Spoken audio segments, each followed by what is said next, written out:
Hello दोस्तों, आज मैं आपको पढ़ाऊंगा मूल कर्तव्य। भाइयों, यूपीएसआई में टॉपिक सिलेबस है तुम्हारा मूल कर्तव्य का। आज मैं सारे 11 के 11 मूल कर्तव्य पढ़ा दूंगा डीपली, और जो इससे क्वेश्चन बनेंगे वे भी करा दूंगा। ठीक है, तो वही समझते हैं। देखो, मूल कर्तव्य कौन से अनुच्छेद में आते हैं? ये अनुच्छेद मूल कर्तव्य आते हैं अनुच्छेद 51A के 51A के भाग 4A में आते हैं। भाग 4A में आते हैं। ठीक है भाई, मूल कर्तव्य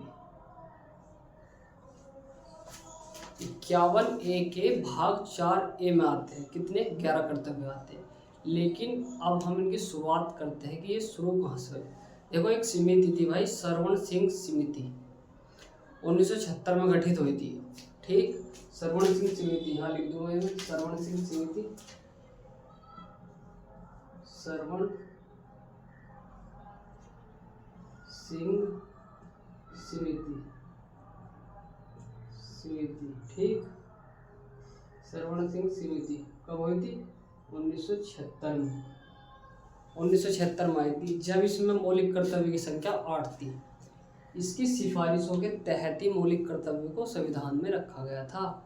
सरवण सिंह समिति की अगर क्वेश्चन बना तो कौन सी समिति? वो सरवण सिंह समिति। ठीक है, और जी फिर 1976 में, फिर उसके बाद 42वां संविधान संशोधन 1976 में हुआ। ठीक, उसमें कितने करे गए मौलिक कर्तव्य को? इसमें तो 8 थे, सरवण सिंह समिति की सिफारिशों से तो 8 थे, लेकिन जो संशोधन हुआ 42वां, तो 42वां संविधान संशोधन को मिनी संविधान भी कहते हैं, लघु संविधान, क्योंकि उसमें सबसे ज़्यादा संशोधन हुए। ठीक, तो 42वां संविधान संशोधन हुआ, 42वां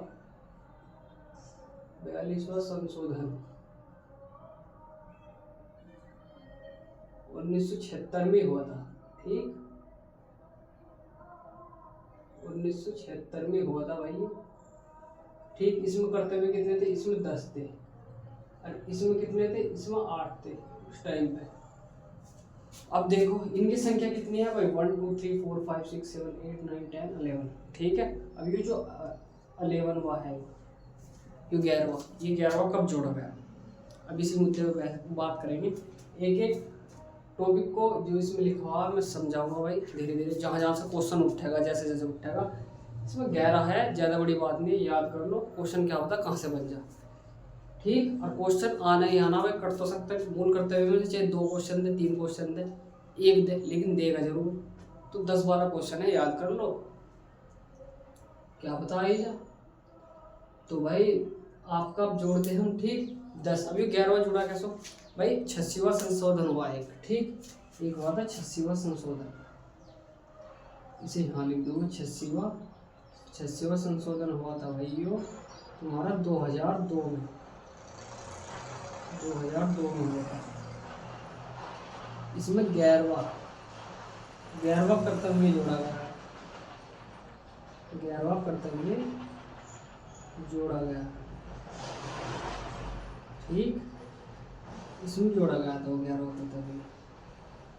ठीक है भाई, और अब समझते हैं भाई। देखो, पहला कर्तव्य क्या कहता है? हमारा जो पहला मूल कर्तव्य है, फंडामेंटल ड्यूटीज, पहला क्या कहता है कि जो संविधान का पालन करना सबसे पहले हमारे लिए है, जो भारत के नागरिक हैं उनके लिए है 11 कर्तव्य। हमें क्या करना? संविधान का पालन करना। ठीक, राष्ट्रीय ध्वज और राष्ट्रीय गान का सम्मान करना। ठीक, हमारा राष्ट्रीय ध्वज है तिरंगा, और राष्ट्रीय गान है जनगण मन, उनका सम्मान करना, और संविधान है उसका पालन करना। ठीक, तो पहला तो ये है। दूसरा, इनके नंबर याद रखेंगे क्रम वाइज, ये पहले नंबर पर आता है, दूसरे पे आता है, तीसरे पे, ऐसी तरीके से। तो दूसरा क्या है?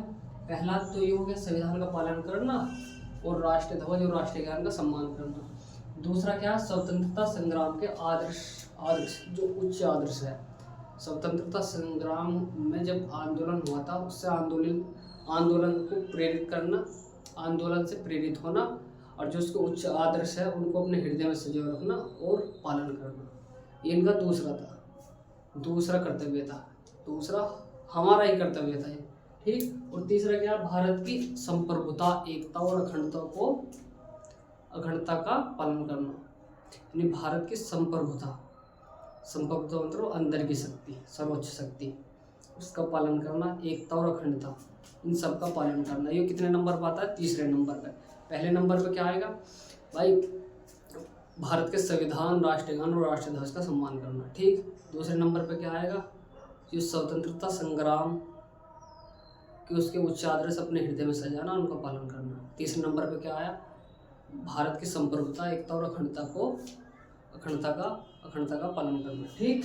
ये रहा भारत की, ये तीसरा है, भारत की एकता संप्रभुता, भारत की संप्रभुता, एकता और अखंडता की रक्षा करना, ठीक। चौथा क्या है, चौथा है भाई इसमें देश की रक्षा करना, आह्वान किए जाने पर राष्ट्र की सेवा करना, ठीक। ये है देश की रक्षा करना, आह्वान किए जाने पर राष्ट्र की सेवा करना, ठीक। ये कह रहा है कि भाई देश की हमें हर संभव रक्षा करनी, और आह्वान का मतलब बुलाए जाने पर राष्ट्र की सेवा करनी। जैसे मान लो भारत पाकिस्तान का युद्ध हो जाए और बुलावा आ जाए कि भाई सिविल सैनिकों को युद्ध में भाग लेने की अनुमति है, तो राष्ट्र बुलावा तो सब थोड़े भागेंगे भाई, तो इसलिए आह्वान किए जाने पर राष्ट्र की रक्षा करना, सेवा करना, ठीक। तो चौथा ये हो गया भाई तुम्हारा। और पांचवा क्या है, पांचवा भाईचारे की भावना का निर्माण करना, और जातिगत भेदभाव से परे हो। ये कह रहा है कि भाई देख कितने सुंदर शब्द है, मौलिक कर्तव्य भी, प्रस्तावना में भी, मूल अधिकार है, और राज्य के नीति निर्देशक तत्व है। राज्य के नीति निर्देशक तत्व में भी बहुत राज्य की जो परिकल्पना दी गई है, बहुत सुंदर परिकल्पना दी है, और ये जो कर्तव्य है तुम्हारे लिए भी बहुत सुंदर दिए गए। ये कह रहा है कि भाईचारा, पांचवा क्या कह रहा है कि भाईचारे की भावना का निर्माण करना, यानी पूरे देश में भाईचारे की भावना, प्रेम से रहना, भाईचारे की भावना का निर्माण करना, और फिर ऐसी भाईचारे की भावना हो जो जातिगत भेदभाव से पर हो, यानी कि तू हिंदू मुस्लिम, तू उसका, तू उस जात का है, सबको एक साथ मिलकर रहना है, जो जातिगत से परे हो, ऐसी भावना को विकसित करना, ठीक। तो पांचवा। छठा क्या है, छठा है भाई सांस्कृतिक, छठा समझेंगे वहाँ। छठा है भाई सांस्कृतिक विरासत, गौरवपूर्ण संस्कृति का महत्व समझना, उसकी रक्षा करना, ठीक। ये कह रहा है कि जो सांस्कृतिक विरासत है हमारी, सांस्कृतिक विरासत जैसे दिल्ली का लाल किला हो गया, ठीक, जमा मस्जिद होगी, कुतुब मीनार हो गया, सांस्कृतिक विरासत है जो बनाई गई है पुरानी। इन विरासत और गौरवपूर्ण संस्कृति का महत्व समझना, इनका महत्व समझना, ये क्यों बनाई गई, कैसी है, सबका महत्व समझना, और गौरवपूर्ण संस्कृति उसका भी महत्व समझना। हमारी गौरवपूर्ण संस्कृति कैसी रही, सदियों रहा है दुश्मन दौरे ज़बां हमारा, कुछ बात है जो हस्ती मिटती नहीं हमारी, तो वह उसकी रक्षा करना, ठीक। जो सार्वजनिक संपत्ति वो है, जैसे गौरवपूर्ण संस्कृति को अपने हृदय में सजाना, उसकी रक्षा करना, ठीक। यह है हमारा कितने नंबर पर आता है, छठे नंबर पर, सांस्कृतिक विरासत और गौरवपूर्ण क्रांति, छठे नंबर पर। और सातवें नंबर पर क्या है, पर्यावरण संरक्षण व पर्यावरण का संरक्षण करना, वन्य जीव की रक्षा करना, ये इम्पोर्टेंट है। ये क्या नंबर पर आता है, सातवें नंबर पर। क्यों भाई इम्पोर्टेंट है, इसका एक क्वेश्चन आया था राज्य संघ लोक सेवा आयोग की परीक्षा में, पेपर मेरे पास है, मैं दिखाता हूँ भाई क्वेश्चन तुम्हें।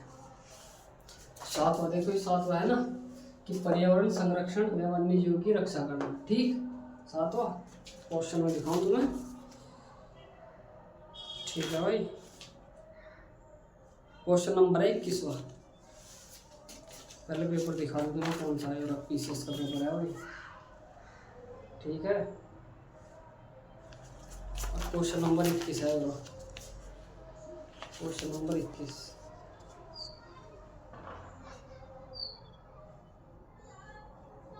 ठीक है भाई। क्वेश्चन नंबर 21 में क्या कहा इसने कहा था कि कौन सा प्रावधान नीति निर्देशक तत्व और मौलिक कर्तव्य दोनों का एक भाग है। अब देखो डीपीएसपी और मौलिक कर्तव्य 11 हो गए।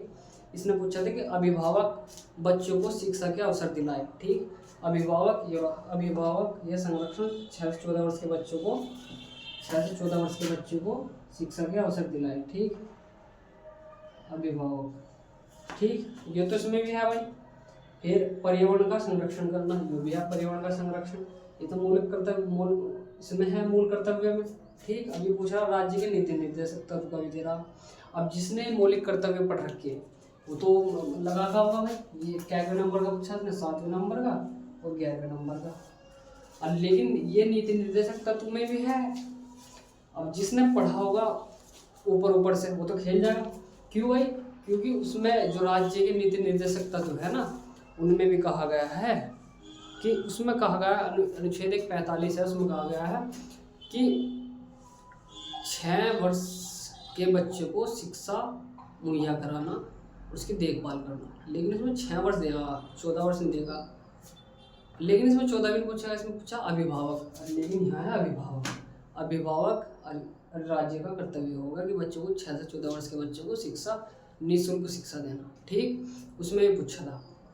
और नीति निर्देश करते हो तुम्हें वन्य जीवन, यो वन्य जीवन की सुरक्षा, यो जो है ना पर्यावरण और संरक्षण और वन्य जीवन की रक्षा करना, ये राज्य के नीति निर्देश तत्व में भी है। 48 क्या में, अनुच्छेद 48 क्या में है, वो भी 42वें संविधान संशोधन 1976 के तहत जोड़ा गया था और उसे नीति निर्देशक तत्व में जोड़ा गया था, मौलिक कर्तव्य में भी है वो।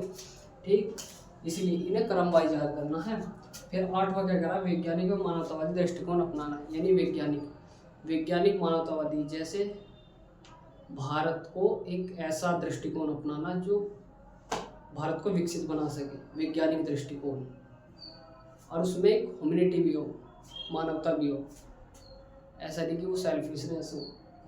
ठीक, ये हो गया वैज्ञानिक और मानवतावादी दृष्टिकोण को अपनाना। और भाई 9वां है जो सार्वजनिक संपत्ति की रक्षा करना, हिंसा से दूर रहना। ठीक, 9वां क्या कह रहा कि जो हमारी सार्वजनिक संपत्ति है, जो सरकारी संपत्ति है, भाई उसकी रक्षा करना और हिंसा से दूर रहना। क्यों भाई? लड़ाई झगड़ों में बढ़ रहे हैं, तो ये क्या क्वेश्चन है, जो लड़ाई झगड़े वाला रहा और सार्वजनिक संपत्ति का रहा, यो क्या क्यों मारा, जो रहा भाई 9वें में। ठीक, अनुच्छेद ओ भाग कर्तव्य 11वां, कर्तव्य 9वां। ठीक भाई, और 10वां कर्तव्य क्या है? 10वां है निजी व सामाजिक गतिविधियों के क्षेत्र को बढ़ाना, सतत प्रयास करना। ये क्या कह रहा, कर्तव्य कह रहा कि हमारा जो हमारे निजी और सामाजिक, निजी का मतलब प्राइवेट, उसके विस्तार को बढ़ाओ, व्यापार करो, कंपनी बड़ी बड़ी लगाओ राज्य में, उसके विस्तार को बढ़ाओ। ठीक, सामाजिक विस्तार को भी बढ़ाओ, सतत विकास करो और विकास करो। ये कर्तव्य हमारा, करो। ये संविधान भी कह रहा है कि हाँ वही करो, व्यापार करो, सतत विकास करो। ये क्या क्यों मारा, ये 10वें 9वें में, तो ये आ रहा भाई, ये आ रहा 10वें में, निजी और सामाजिक गतिविधियों के क्षेत्र को बढ़ाना और सतत विकास करना, ये 10वें मारा। और 11वां तो तुम्हें पता ही, 86वां संविधान संशोधन 2002 में जोड़ा गया था, 6 से 14 वर्ष के बच्चों को, यानी 1 से 8वीं तक के बच्चों को निःशुल्क शिक्षा मुहैया कराना। सरकार का, राज्य का उत्तरदायित्व, राज्य का दायित्व हो गया भाई, राज्य का दायित्व होगा। अभिभावक, इसमें अभिभावक भी आ रहे, तो राज्य नहीं, अभिभावक, माता पिता भी अपने बच्चों को निःशुल्क शिक्षा मुहैया कराए, ये माँ बाप का भी कर्तव्य होगा। ठीक है भाई। और तुम्हारा कभी 42वां संविधान संशोधन, मिनी संविधान समझाऊंगा भाई, कितने संशोधन हुए उसमें, टोटल सारे संशोधन, उससे क्वेश्चन बनता है भाई 42वां संविधान संशोधन से, हर परीक्षा में आता है। उसमें 48 क्या जोड़ा गया था, 48 क्या वन्य जीवों की सुरक्षा नीति निर्देशक तत्व में, 21 क्या भी जोड़ा गया था, 21 क्या जोड़ा गया था, जो बच्चों को शिक्षा मुहैया कराने का अधिकार है ना, ये तुम्हारा, ये 6 से 14 वर्ष के लिए ये नीति निर्देशक तत्व में है, मूल कर्तव्य में है, और मौलिक अधिकार में बना दिया सर, मौलिक अधिकारों में भी है, तीनों में है ये बच्चों को शिक्षा निःशुल्क देना। ठीक है, तो इसी के साथ भाई वीडियो को एंड करते हैं। जय हिंद।